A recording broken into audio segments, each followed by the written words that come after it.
放假的规定有足侪人关心。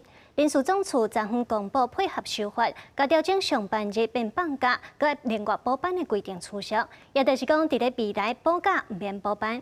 另外，该当爱放假迄天，若是拄到拜六，会伫咧前一天补假；，若是礼拜，就是隔长天补假。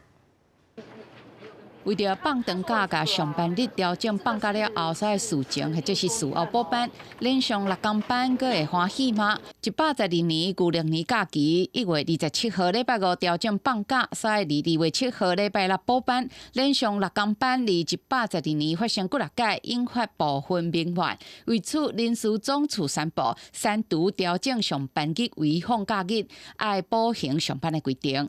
国人就是已经习惯于周休2日了啦，所以说补班的话呢，可能大家就是会觉得会有一些不同的声音，基于民众的那个作息，那以及跟金融会是能够接轨，所以我们就删除了补班的规定。林署总处表示，该放的假拢放会到，有民众支持3度，也有人希望保持放长假的春秋，认为劳资应该协商。那就自己请假。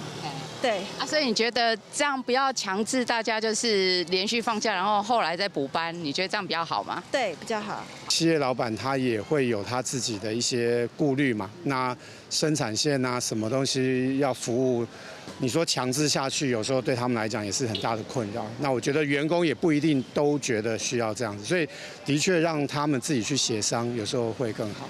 国内中小企业是表示配合调整。要放假的放假，补班的也放假这样子，资方的部分就自己去调节了。3度调整上班日为放假日了后爱补班的规定，嘛代表说下来有补假无补班。